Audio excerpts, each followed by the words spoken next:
everyone, this is Abhishek Madan. How are you students? I hope you all well. So आज हम बात करने वाले हैं class 9 subject physics chapter 2 that is force and laws of motion. तो आज हम बात करने वाले हैं न्यूमेरिकल्स के ऊपर।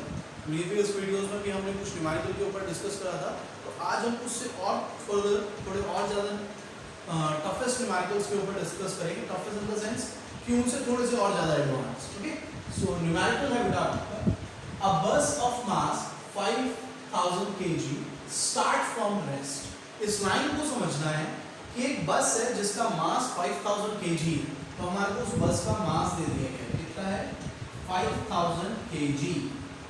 Starts from rest. रेस्ट का मतलब होता है कि वो ऑलरेडी खड़ी हुई थी, चल नहीं रही थी, मोशन में नहीं थी। तो जबकि वो बॉडी मोशन में नहीं होती, रेस्ट में होती है, तो उसका मतलब उसकी velocity zero. Okay, so starting from rest. Starting का मतलब पहले वो रेस्ट में थी, बाद में वो मोशन में आई है, तो इसका मतलब पहले वाली जो उस बॉडी की वेलोसिटी होगी u, u का मतलब होता है इनिशियल वेलोसिटी, यानी कि सबसे पहले जो होगी। तो इनिशियल वेलोसिटी जो होगी वो कितनी होगी 0 मीटर पर सेकंड। क्यों हुई? क्योंकि बॉडी किस में है, रेस्ट में। ओके, फिर क्या कहा गया, rolls down if it travels a distance of 200 metre. अगर हमने एक बॉडी को मूव करवाया है तो वो कितनी डिस्टेंस चल रही है 200 मीटर। तो s इज 200 मीटर। s से हम डिस्टेंस या डिस्प्लेसमेंट को डिनोट करते हैं। ओके, इन 10 सेकेंड। कितने टाइम में? 10 सेकेंड्स में। t की वैल्यू आ गई 10 second. Okay, now calculate the acceleration and the force acting on the bus. सबसे पहले हमें क्या निकालना है? हमें निकालना है सबसे पहले एक्सीलरेशन और उसके बाद हमें निकालना है फोर्स। तो ध्यान से देखिए, जब हमारे को एक्सीलरेशन निकालना है तो आपके पास तीन इक्वेशंस होती है मोशन की। एक होती है v = u + at, एक होती है s = ut + ½ at², एक होती है v² = u² + 2as। इसमें से आप कौन सी इसी इक्वेशन को यूज करोगे कि आपको a की वैल्यू पता चल जाए। ओके, तो सबसे पहले हमें a की वैल्यू निकालनी है। देखिए ऊपर वाली इक्वेशन में देखिए, तो यहाँ पर हमारे पास v नहीं है, u है, t है, तो यहाँ पे दो चीजें नहीं है, एक v भी नहीं है और एक a नहीं है। तो जब किसी इक्वेशन में दो चीजें गिवन नहीं होती तो हम उस इक्वेशन को यूज नहीं कर पाएंगे, क्योंकि हमें एक ऐसी इक्वेशन का यूज करना है जिसमें हमें तीन वैल्यूज गिवन हो और एक वैल्यूज फाइंड आउट करनी है। अब हम सेकंड वैल्यू लिखते हैं। सेकंड इक्वेशन, इसमें हमें s गिवन है, u गिवन है, t गिवन है और t गिवन है, a निकालना है। तो ये हमारी इक्वेशन सही होगी क्योंकि इसमें सिर्फ हमें a निकालना है। आप थर्ड में देख लीजिए, इसमें हमें v भी नहीं पता, a भी नहीं पता, तो इससे हम थर्ड वाली भी यूज नहीं करेंगे। तो हम कौन सी यूज करेंगे? सेकंड वाली यूज करेंगे, उसके बिहाफ पर हम एक्सीलरेशन फाइंड आउट कर सकते हैं। Okay, so now we are going to find out acceleration by the help of equation s = ut + ½ at²। देखिए s की वैल्यू 200 है, पुट कर देते हैं। u की वैल्यू 0 मल्टीप्लाई बाय t की वैल्यू 10 प्लस 1/2, a पता नहीं है, t की वैल्यू 10 का होल स्क्वायर। 200 = 0 × 10, 0 हो जाएगा बेटा। 1/2 multiply by a multiply by 10 का स्क्वायर हो जाएगा 100। हम इसको 2 से कट कर देते हैं, ये आ जाएगा 50।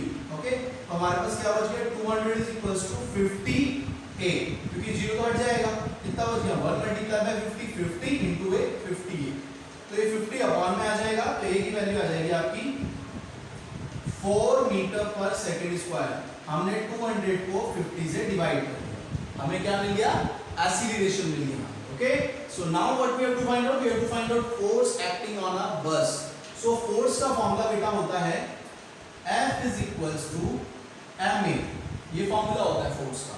तो हमारे पास m भी पता है, a भी पता है और F निकालना है। We put the values 5000 multiply by 4।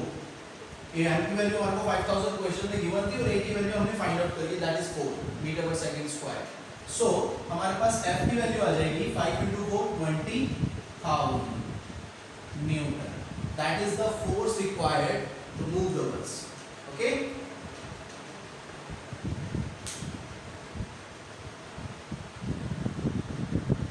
देखिए नेक्स्ट क्वेश्चन गिवन है, an iron sphere of 1 kg is moving with the velocity of 20 metre per second.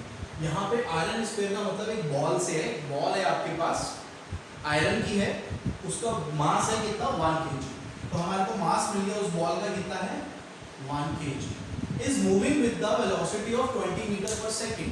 तो इसका मतलब ये हुआ कि जो बॉल है वो स्टार्टिंग से ही मूव कर रही है, is moving with the velocity of 20 metre पर सेकेंड। यानी कि वो जब हमने बॉल को देखा तो वो स्टार्टिंग से ही मूव कर रही थी, तो यानी कि वो उसकी इनिशियल वेलोसिटी होगी। इनिशियल वेलोसिटी कितनी होगी? 20 मीटर पर सेकेंड। इनिशियल को हम यू से डिनोट करते हैं। ओके, फिर क्या कह रखा है? It comes to rest after travelling a distance of 50 metre. अब कह रखा है कि वो चल रही थी 20 मीटर पर सेकेंड की वेलोसिटी से, लेकिन 50 मीटर चलने के बाद वो धीरे धीरे रुक गई। Comes to rest, comes to rest का मतलब है रुक गई, थोड़ी देर चल के रुक जाती है। तो रुक जाती है, इसका मतलब उसकी फाइनल वेलोसिटी क्या हो जाएगी? 0 मीटर पर सेकेंड। फाइनल वेलोसिटी का मतलब है कि जब वो रुक गई तो उसके पास वेलोसिटी थोड़ी ना, उसके पास स्पीड है नहीं, क्योंकि स्पीड और वेलोसिटी तब आती है जब बॉडी मोशन में, और वो रुक रही है, और रुकने का मतलब हो गया उसकी स्पीड या वेलोसिटी खत्म हो गई। कितनी हो गई? 0 हो गई। ओके, सो 0 मीटर पर सेकेंड हो गई उस बॉडी की फाइनल वेलोसिटी। कितनी डिस्टेंस चलने के बाद? 50 मीटर चलने के बाद। तो यानी कि क्या हो गया? s हो गया 50 मीटर।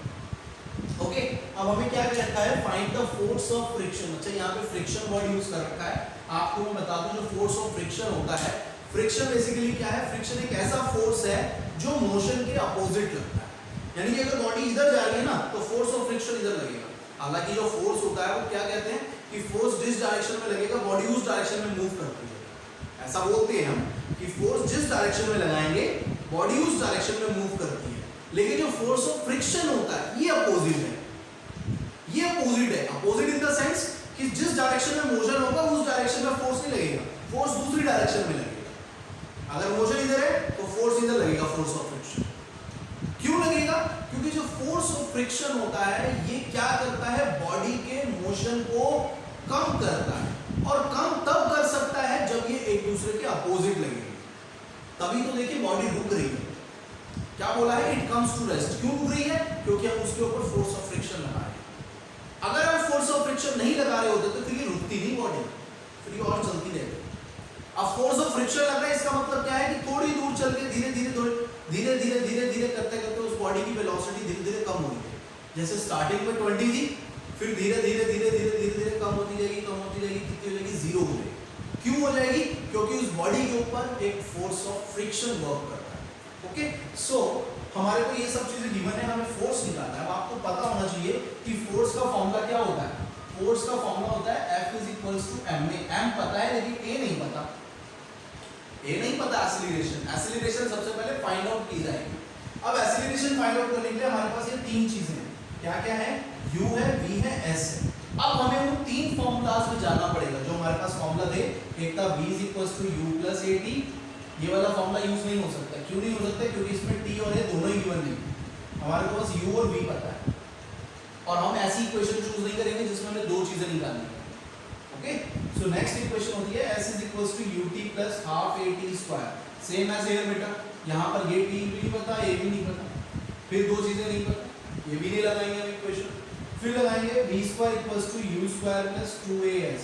देखिए v भी पता है, u भी पता है, s भी पता है, सिर्फ एक a निकालना है। तो हम थर्ड इक्वेशन का यूज करेंगे क्योंकि उसमें सिर्फ हमें एक चीज निकालनी है।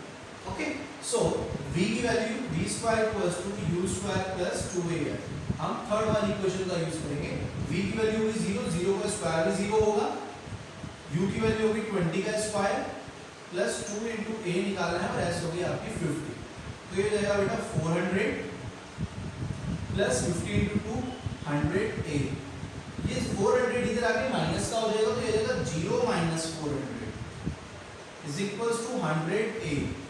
तो 0 - 400 that is -400 = 100a। 100 मल्टीप्लाई में इधर आके डिवाइड में हो जाएगा, तो जब आप डिवाइड में रखोगे तो a की वैल्यू आ जाएगी -4 metre per second square. a की वैल्यू आ गई आपके पास।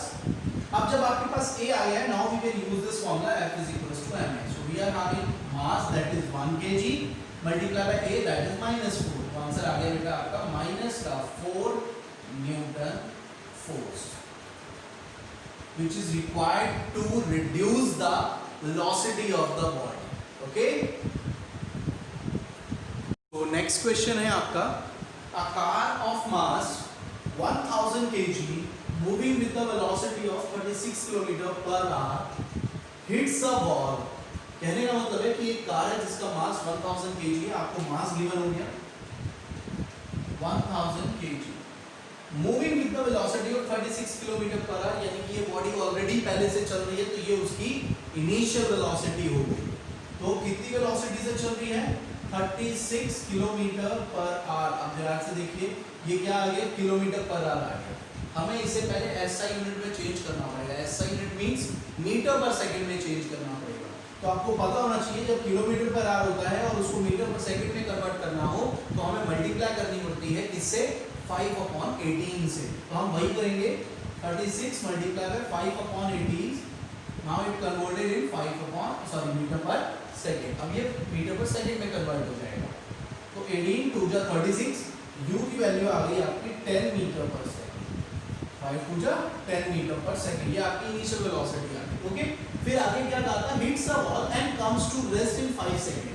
यानी कि एक कार थी 36 किलोमीटर पर आवर से चलती हुई एक वॉल को हिट करती है और वहां पर जाके रुक जाती है। सिंपल सी बात है, एक कार ने वॉल से टकराई तो टकराने के बाद वो चलती तो जाएगी, रुकी जाएगी ना। तो जब रुक जाएगी तो उसकी यानी कि वो चीज क्या है? वो उसकी फाइनल वेलोसिटी बन जाएगी वहां पर क्या? 0, क्योंकि वो उस कंडीशन में रेस्ट में आ जाएगी।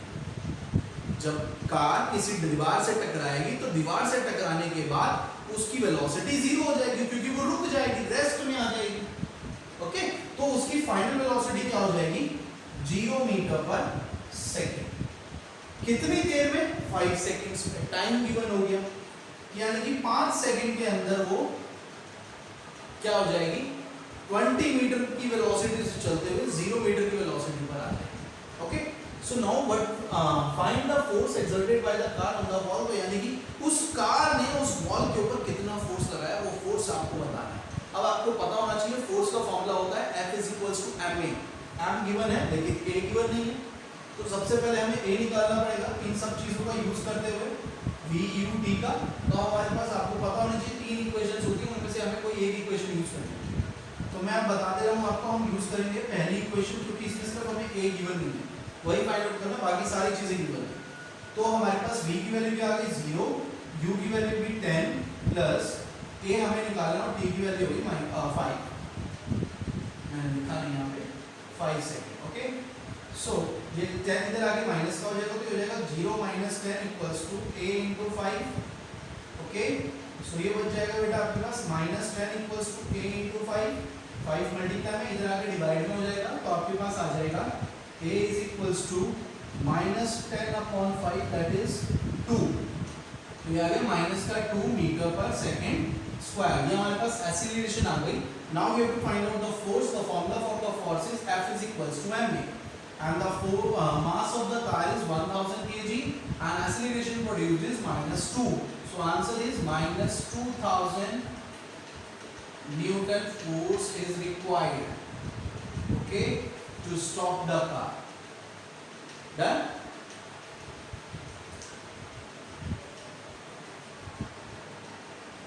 So next question है, a body of mass 100 ग्राम, आपको मास जो दे रखा है बॉडी को 100 ग्राम दे रखा है, तो मास हमारे पास आ गया 100 ग्राम। पहले हमें इसे केजी में कन्वर्ट करना पड़ेगा, तो केजी में ग्राम को केजी में कन्वर्ट करने के लिए हम 1000 से डिवाइड करते हैं। ओके, तो ये आ जाएगा आपके पास 1/10 kg। ओके, 2 0 से 0 कैंसिल आउट हो जाएंगे, बच गया 1/10 kg। Now a body of mass 100 gram is at rest। Rest का मतलब हो गया कि बॉडी इनिशियली रेस्ट में है, वो मूव नहीं कर रही शुरुआत से, यानी कि उसकी इनिशियल वेलोसिटी u क्या हो जाएगी? 0 metre per second. Okay, on a smooth surface a force of 0.2, आपको फोर्स दे रखा है कितना?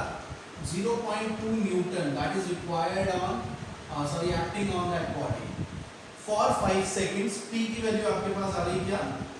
5 सेकंड्स आ रही, यानी कि हम किसी भी बॉडी के ऊपर 0.2 न्यूटन का फोर्स 5 सेकंड तक लगा रहे हैं। Okay, so calculate the distance travel. Distance यानी कि हमें s निकालना है, हम डिस्टेंस को या डिस्प्लेसमेंट को s से डिनोट करते हैं, तो हमें s निकालना है। अब देखिए हमारे पास s निकालने के लिए 2 फॉर्मूलाज होते हैं। एक होता है s = ut + ½ at², और एक होता है हमारे पास b square equals to u square plus 2as।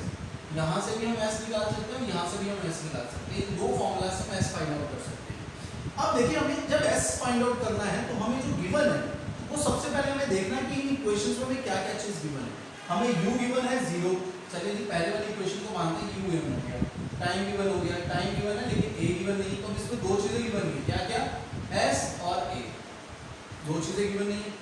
Okay, next फिर हमारे पास b भी नहीं है इस इक्वेशन में, u है लेकिन a भी नहीं है, तो इसमें भी दो चीजें गिवन नहीं है, b और a। तो ऐसी कौन सी चीज है जो हम निकाल सकते हैं? तो अगर मैं फर्स्ट इक्वेशन की बात करूं तो देखिए मेरे को s निकालना है और यहाँ पे मैं a निकाल सकता हूँ। कैसे निकाल सकता हूँ? By using the formula f is equals to mb। अगर मैं इस फॉर्मूले का यूज करूं तो मैं a को फाइंड आउट कर सकता हूँ, क्योंकि हमारे पास f की वैल्यू है 0.2 और m की वैल्यू है 1/10 इनटू a मैं निकाल सकता हूँ। तो ये 10 अपॉन में है, इधर जाके मल्टीप्लाई हो जाएगा, तो आ जाएगा 0.2 multiply by 10 is equal a। ये 10 से 0.2 जो मल्टीप्लाई हो जाएगा तो कितना आएगा 2 metre per second square, that is acceleration. आपके पास a आ गया। अब आपके पास a कितना आ गया 2 मीटर पर सेकंड स्क्वायर। तो अब मैं बात कर रहा हूँ ये सेकंड इक्वेशन की, अगर मैं ये यूज करूँ तो एक इक्वेशन आ जाती है s is equals to ut plus half at square. ये हमारी इक्वेशन हो जाएगी। Okay, so now we are going to use the formula. So s is equals to u की वैल्यू बेटा 0, टाइम की वैल्यू 5 प्लस 1/2, a की value हमारे पास 2 है और t की वैल्यू है 5, दैट इज 5 का स्क्वायर 25 हो जाएगा। या 5 का स्क्वायर 25 हो जाएगा। तो s की वैल्यू आ जाएगी 0 प्लस 2 से 2 कैंसिल आउट हो जाएगा, 5 का स्क्वायर क्या हो जाएगा 25। सो s की वैल्यू कितनी आ गई आपके पास 25 मीटर।